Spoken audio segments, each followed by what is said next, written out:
Okay, now let's talk about water. We have seen in our study of conjugate acids and bases that water can act as both an acid and a base. So there's an equilibrium that exists within a sample of water. Okay, the reaction of water with itself is known as the autoionization of water. So water can be both a proton donor and a proton acceptor, because remember, our Lewis structure of water looks like this. Okay, I have protons that I can donate, and I have lone pairs that can accept the protons. Okay, and so I can end up with my hydronium and my hydroxide. Okay, it is an equilibrium. Okay, water is dynamic, it's always moving around. Okay, so here's what it looks like with our ball and stick models with lone pairs. Okay, now this means that we do form some hydronium and some hydroxide ions in a sample of pure water. But we've explored before the fact that pure water is a non-electrolyte. So how can it be a non-electrolyte if we are forming hydronium and hydroxide ions?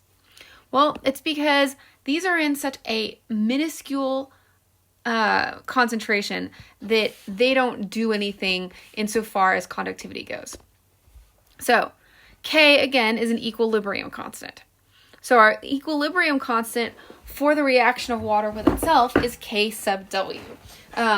As scientists, we like to identify things. So again, like Ka is the equilibrium constants for acids. Kw, equilibrium constant for water.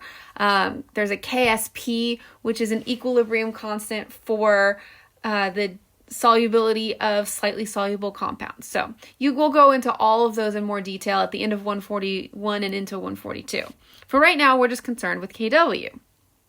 Okay, so Kw, the important part of it is this right here. Okay, we're looking at the hydronium times the hydroxide. Gives us this 1.0 times 10 to the negative 14. And notice that they're in brackets. Recall what I said in our previous chapter about brackets. If you have something in brackets like that, we're talking a concentration, and we're talking a concentration in terms of molarity. Okay? So, if I have my hydronium and hydroxide is equal to this 1.0 times 10 to the negative 14th, okay, hydronium concentration equals the hydroxide concentration, and that is 1.0 times 10 to the negative 7th. Okay, and that's in terms of molarity. So very, very, very negligible concentration. There's not a whole lot of it there. So although those ions are there, they're in such a small amount that they're not going to cause any conductivity or anything.